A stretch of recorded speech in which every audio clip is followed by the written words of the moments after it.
වෙවුළුම් මදුමා දුම්ෆත් කේස්තිමාල් කුරුම් අධි රාබුයෙන් ފަދަ ආදකාදතන් හිමෙනෙ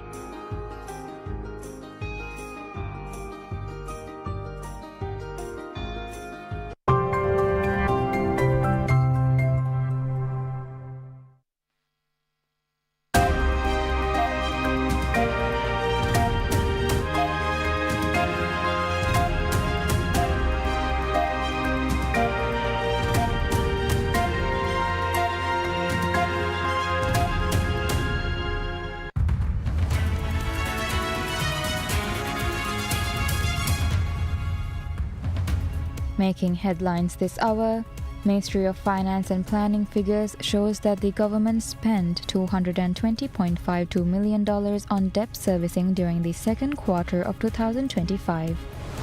The Maldives welcomes nearly 1.5 million tourists this year, placing the island nation on track to meet its ambitious target of 2.3 million arrivals by the close of 2025. Maldives Immigration inaugurates a new public outreach program dubbed Immigration Insight, designed to clarify common misconceptions about its services and enhance accessibility for both local and foreign residents.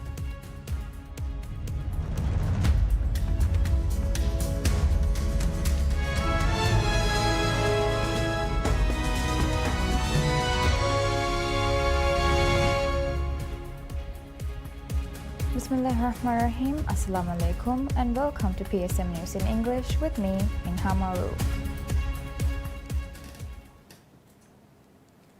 According to newly released figures from the Ministry of Finance and Planning, the government spent $220.52 million on debt servicing during the second quarter of 2025.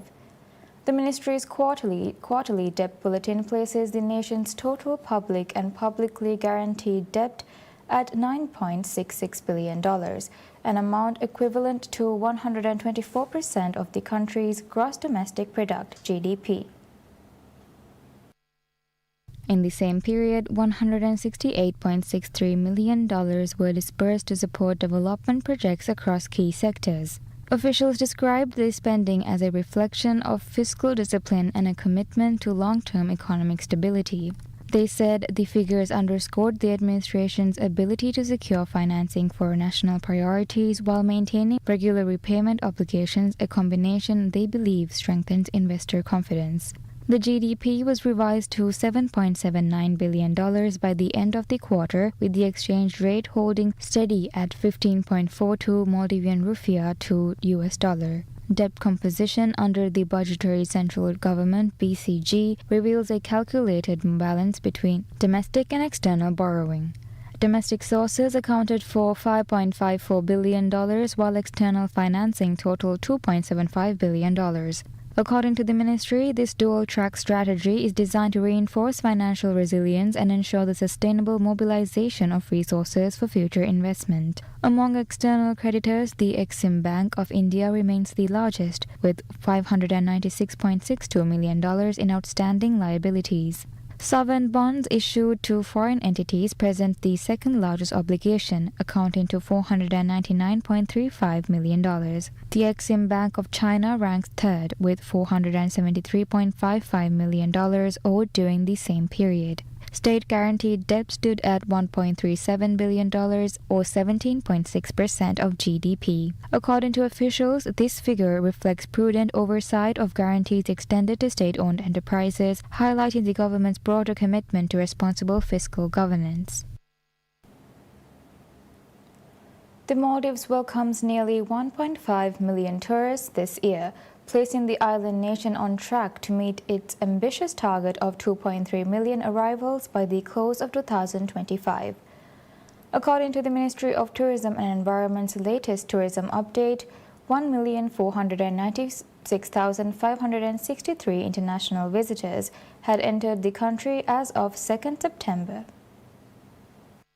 Achieving the remaining goals set by the government will require an additional 803,437 arrivals over the final 120 days of the year. That translates to a daily average of 6,695 tourists, a figure government officials believe is within reach. The coming months mark the high season for the Maldives, a period historically associated with elevated travel demand and increased international traffic. Tourism from China has played a pivotal role in driving this year's numbers. With 236,654 arrivals, China leads all source markets. Russia follows with 178,958 visitors, while the United Kingdom ranks third at 134,676.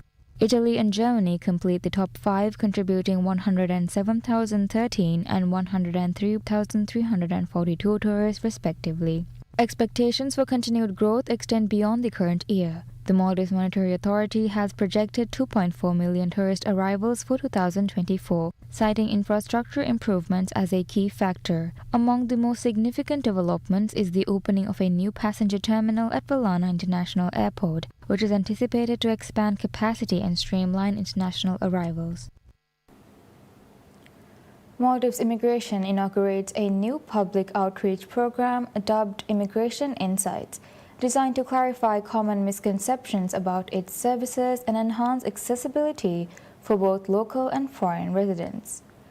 The initiative, launched by Minister of Homeland Security and Technology Ali Ihsan, is part of a broader effort to strengthen the quality of immigration services.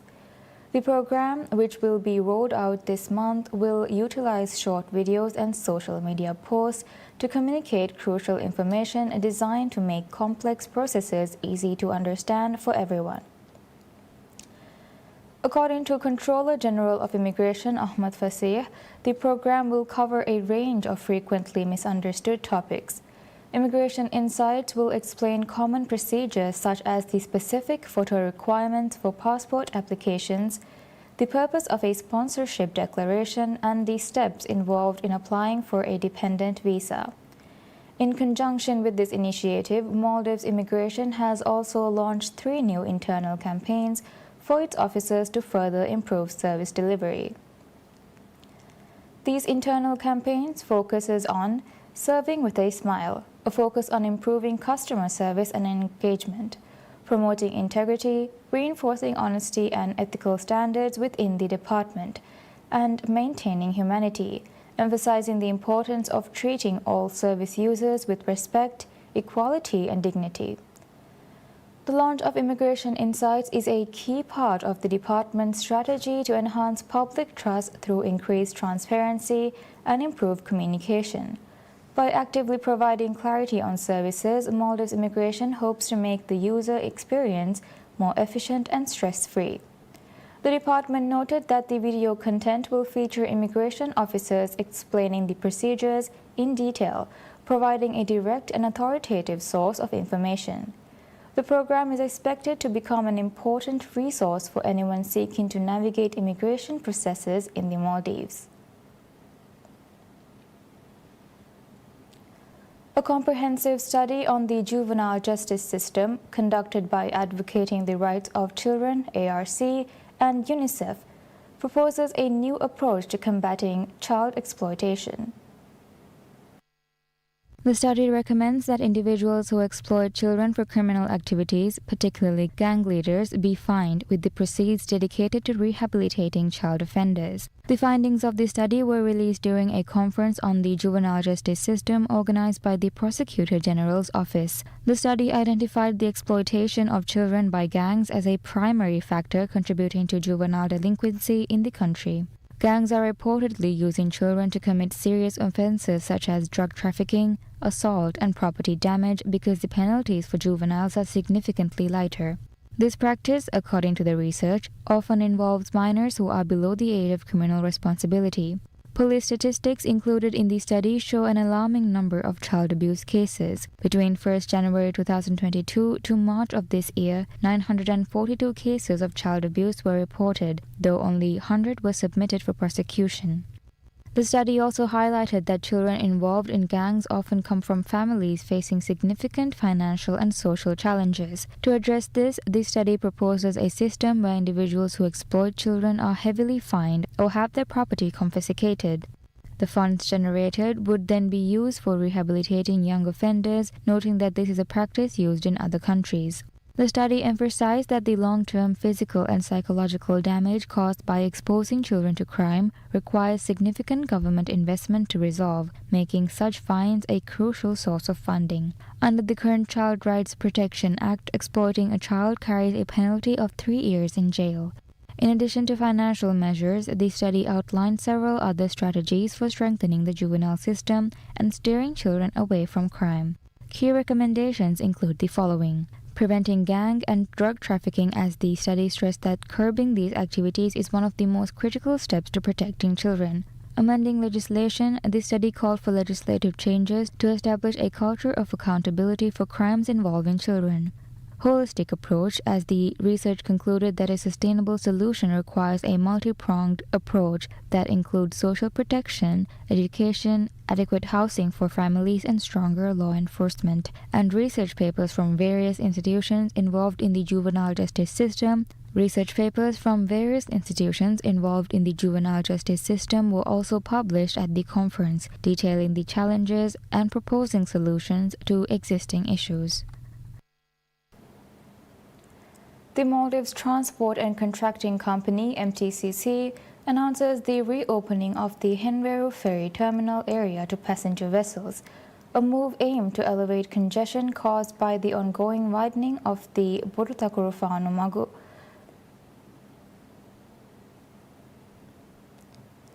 In a statement, MTCC confirmed that the harbour area adjacent to the terminal will now be utilized for the embarkation and disembarkation of passengers traveling on atoll ferry speedboats. Operators have been advised to enter the harbour area to board passengers 10 minutes before scheduled departures. According to MTCC, the adjustment will be a relief to ferry and speedboat operators who have traditionally used the area, which has been closed off for the road project for services connecting Male to other atolls. MTCC said the ferry operators and the public will be informed of any new traffic arrangements. The reopening and operational changes are a direct response to difficulties arising from the Borutakuru-Whanamagu modernization project, a government initiative designed to improve traffic flow and create a safer, more comfortable urban environment for residents. MTCC project manager Abdullah Faiz spoke to PSM News, confirming that the new traffic flow plans and any closures would be communicated through multiple channels. This development follows an announcement that the Henveru and Hurumale ferry terminals would be available to public ferry operators to help ease congestion at Male's busy harbors.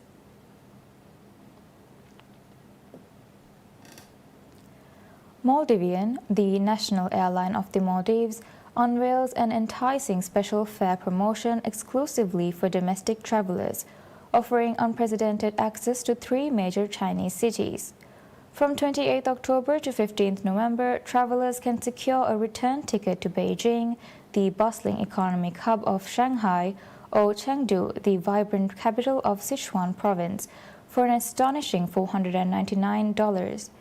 This offer aims to cater to both holidaying families and business travelers, with flight schedules meticulously planned for convenience. Flights will depart Male in the morning, arriving in China the same morning, while return journeys are also timed for morning arrivals in Male, ensuring seamless domestic connections. Maldivian travelers will benefit from a 30-day on-arrival visa for China, simplifying travel logistics. These long-haul routes will be serviced by Maldivian's latest Airbus A330 wide-body aircraft, part of its diverse fleet of 25 aircrafts, which also includes Airbus A320, ATRs, Dash 8s, and Dash 6 Twin Otters. This limited-time promotion presents an unparalleled opportunity for Maldivian residents to explore China's dynamic cities.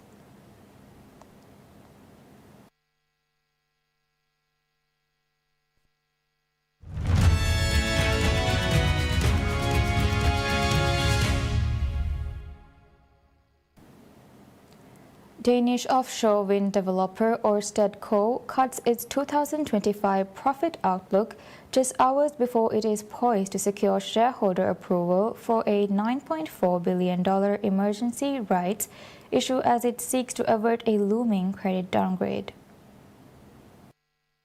Once celebrated as a trailblazer in offshore wind, the state-controlled group now finds itself in dire straits, grappling with industry-wide challenges as risks pile up on its U.S. projects due to President Donald Trump's opposition to wind power. Adding to its troubles, low wind speeds in July and August and a delay to a project under construction off Taiwan prompted it to cut its operating profit outlook for 2025. The stakes are high for the Danish firm, which has transformed itself from oil producer Dong Energy into a global renewables leader, its market value increasing fivefold between its 2016 IPO and a 2021 peak. But supply chain disruptions, surging interest rates, project delays, and the Trump's anti-wind policies have battered the offshore wind sector, sending Ørsted's shares tumbling by 85% from their peak. At the heart of the drama are Ørsted's U.S. projects Sunrise Wind and Revolution Wind, both of which have been thrown into uncertainty. The extraordinary general meeting is scheduled to begin at 7 GMT at Copenhagen. The rights issue will likely be approved with a two-thirds majority.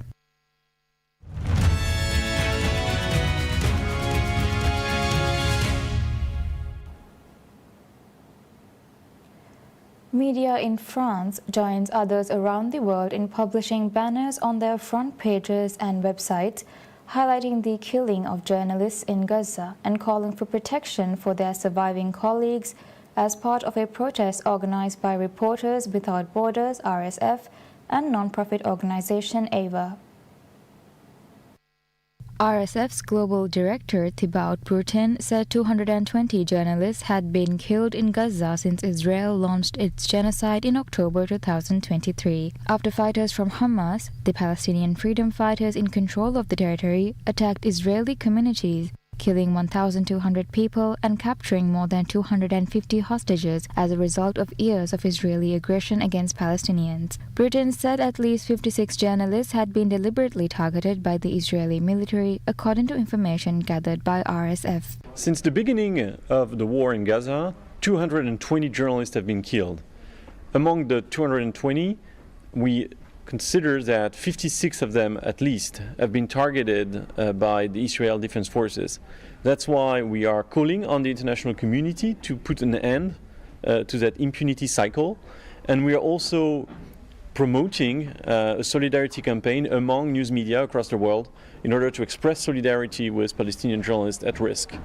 Britain said more than 260 media outlets from 72 countries had joined the campaign, and many Palestinian journalists still working in Gaza were seeking evacuation from the territory. On August 25th, Israel struck Nasser Hospital in the south of the Gaza Strip, killing at least 20 people, including 5 journalists who work for Reuters, the Associated Press, Al Jazeera, and others, drawing widespread international criticism. Israel's military action has killed 63,000 people, damaged or destroyed most buildings in the territory, and forced nearly all its residents to flee their homes at least once. A global hunger monitor relied on by the United Nations says parts of the territory are now suffering a man-made famine.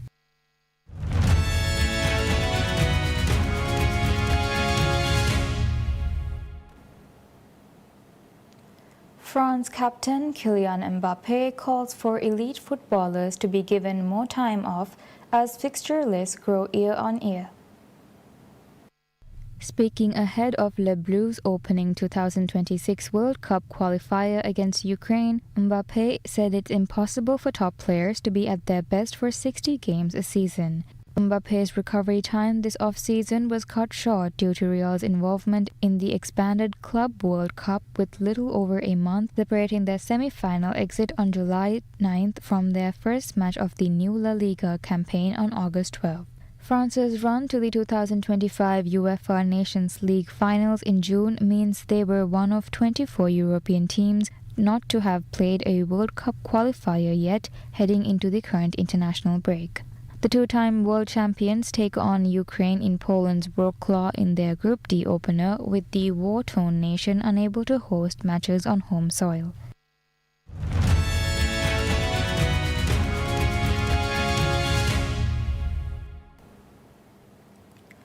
Japanese director Mamoru Hosoda brings his new animated film Scarlet, about a sword-fighting princess on a quest for revenge, to the Venice Film Festival. It is produced by Studio Chizu, the Tokyo studio co-founded by Hosoda that is behind his previous 4 films, including 2011's Belle and the Oscar-nominated Mirai. Hosoda's latest film follows the pink-haired medieval princess Scarlet, voiced in Japanese by Mana Ashida, as she wanders through a strange purgatory world seeking vengeance against the evil uncle who killed her father and stole his throne. A skilled fighter, Scarlet battles her uncle's armies, but along the way she encounters an idealistic man from the future, voiced by Masaki Okada, who opens her eyes to the possibility of a different path. Speaking at a press conference ahead of the film's out-of-competition premiere, Hosoda said he wanted to create a revenge drama that also included themes of forgiveness. The film combines traditional and computer-generated animation to produce a modern aesthetic.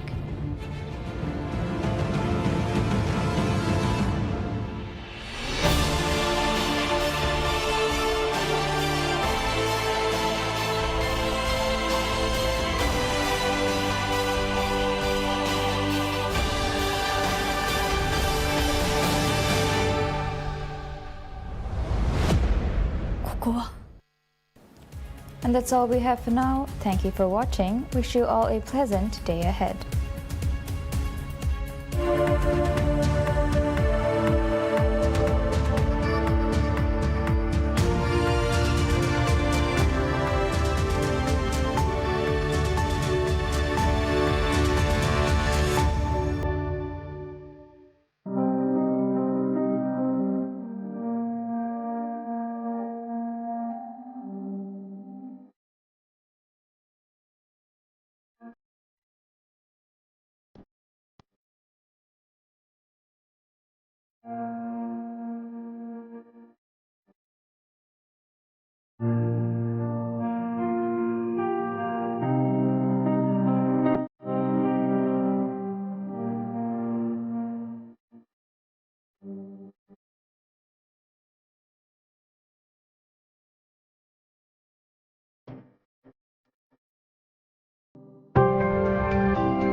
ಚಾಲು ದಿವೆಹಿ ರಾಜ್ಯ award මේ ඇවෝඩන් application හුෂ්‍යරුමගේ ෆුරසතු හුළුවාල විෆවනි සිටි council තක ශා රශු council තක application හුෂාලුවානි psm.mv/chalu_award මි link ಮೆದುವರಿಕೊ ඇපලිಕೇಷನ್ හුෂ්‍යරුಮගේ ಸುಂಗಡಿಯಕಿ